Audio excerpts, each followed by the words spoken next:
If you've spent years studying medieval structures, shipwrecks or forgotten farm tools, you've probably noticed something unsettling.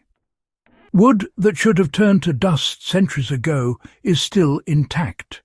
Wharf pilings pulled from rivers, church doors still hanging after 700 years, roof beams blackened by time, but stubbornly solid. This isn't luck, and it isn't magic. Medieval people, especially in Northern Europe, understood wood in a way we've largely forgotten. They knew how to slow decay so effectively that their work still outlasts modern pressure-treated lumber. Today, I want to walk you through that knowledge carefully, without myth, without romantic nonsense, and with practical lessons you can still apply. Before we get technical, it's important to clear one thing up. Medieval builders did not have a single miracle coating. Their real advantage was process, patience, and material selection. Rot resistance came from understanding how fungi work, how moisture moves, and how wood changes over time. Once you see the system, not the shortcut, the results make sense. The reason medieval wood survived when modern wood fails begins with how rot actually happens. Rot is not caused by age. It is caused by fungi, and fungi need three things: moisture, oxygen, and digestible sugars inside the wood. Remove just one of those, and decay slows dramatically or stops altogether. So, medieval builders, they didn't really know the biology behind it all, but, they understood the pattern. Wood that stayed wet but was starved of oxygen survived. Wood that dried thoroughly before it was used survived. And wood that lost its sugars early on survived as well. Their methods, well, they attacked rot on all three fronts. Now, why was slow-grown timber the first and most important secret?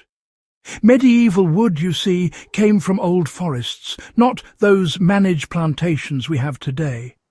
Trees grew slowly, sometimes over centuries, and that slow growth produced dense latewood with tighter grain, fewer open pores, and, lower sugar availability. Oak, elm, larch, chestnut and alder were favoured not because of superstition, but because fungi struggle to penetrate their structure. When medieval shipbuilders chose oak, they weren't just choosing strength, they were choosing chemistry. For modern application, this means, avoiding fast-grown construction lumber whenever longevity matters. Reclaimed beams, air-dried hardwoods, and even certain fruitwoods will outperform treated softwood outdoors, Why the cutting season mattered more than most people realize. You see, medieval foresters actually preferred winter-felled timber. In winter, the sap content is lower, sugars are reduced, and insect activity is minimal. Less sap means there's less food for fungi, Some regions even waited for a hard frost before cutting. The practical application today is, pretty straightforward. If you're harvesting your own timber or buying from a small mill, winter-cut wood will resist decay longer, even without chemicals. If you can't choose the season, extended drying becomes even more critical. How waterlogging preserved wood instead of destroying it. One of the most counterintuitive medieval techniques was actually intentional water storage. Logs destined for bridges, ships and foundations were submerged in rivers, ponds or tidal zones for months or even years. This process leached out sugars and tannins while depriving fungi of oxygen. The result was wood that, once installed in permanently wet or anaerobic conditions, resisted rot for centuries. That's why, medieval bridge pilings are often better preserved below the waterline than above it. For modern survivalists, this principle still applies. Wood used underground, in wells, or in earth contact posts can last far longer if it remains constantly wet and oxygen poor, rather than cycling between wet and dry. Why smoke curing quietly transform wood at the molecular level? Smoke curing was not only for meat, you see. Roof beams, doors and storage structures were often exposed to decades of hearth smoke. So, smoke deposits phenols and aldehydes into the wood surface, creating these natural antifungal and insect-resistant properties, Over time, the wood darkens, it hardens, and, it becomes a lot less attractive to pests. You can still see this in medieval halls, where the beams are almost black, really. Practically speaking, smoke curing small components today is actually quite feasible.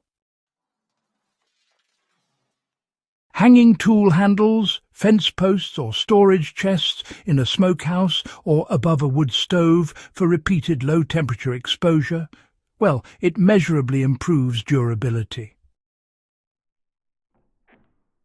Now, charring actually created one of the most effective rot barriers ever used.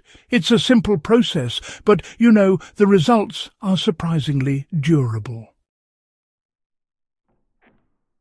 Surface charring, which is now popular under the modern name shosugi-ban, was actually known in parts of medieval Europe as well. It's fascinating how these old techniques keep resurfacing, isn't it? Light charring closes up the surface pores, kills off fungi, and forms a carbon layer that resists moisture absorption. The key, though, is controlled charring, not burning the wood to ash, but just enough to get those benefits. So, back in medieval times, folks would often char the end grain of fence posts and sill beams, right where rot tends to start. This simple technique helped protect the wood and made it last a good deal longer. These days you can do much the same by charring the ends of your posts before burying them. Just brush off any loose carbon and then, seal it lightly with natural oils. It's a tried and true method, really. Now, the reason those medieval oils worked so effectively wasn't about getting a glossy shine, but rather it's all about how well they penetrated the wood. That's the real secret, if you ask me. Linseed oil, pine tar and animal fats were used not as surface finishes but as deep treatments. Heated oil penetrates farther, displacing moisture and sealing internal pathways fungi rely on. Pine tar especially contains natural biocides. The mistake many modern users make is applying oil once and expecting miracles. Medieval maintenance was repetitive and seasonal. Doors were re-oiled, ships re-tarred, beams exposed to smoke year after year. Longevity came from commitment, not convenience. It's that dedication to regular care and attention that really made the difference. So, how can you apply this knowledge today without, falling into romantic fantasy? Well, if you're building something meant to last, start with dense, slow-grown wood. That's honestly one of the most important things. Dry it thoroughly or leach it intentionally, depending on what you're using it for. And protect end grain aggressively. Use smoke, char or oil with purpose, not just for decoration. These are the key steps, really. Most importantly, design to control moisture. Medieval builders avoided trapped water, They allowed airflow or ensured constant saturation. Rot thrives in cycles, not extremes. The real medieval secret wasn't some lost recipe. Honestly, it was respect for material limits and time. They built slowly, maintained relentlessly, and accepted that preservation was an ongoing relationship, not just a one-time treatment. That mindset, well, that's what modern builders lost. So, if this kind of deep historical knowledge matters to you, go ahead and subscribe to The Prepper Historian. Share this video with someone who still believes rot is inevitable and, keep these techniques alive by actually using them. History only survives when it's practiced.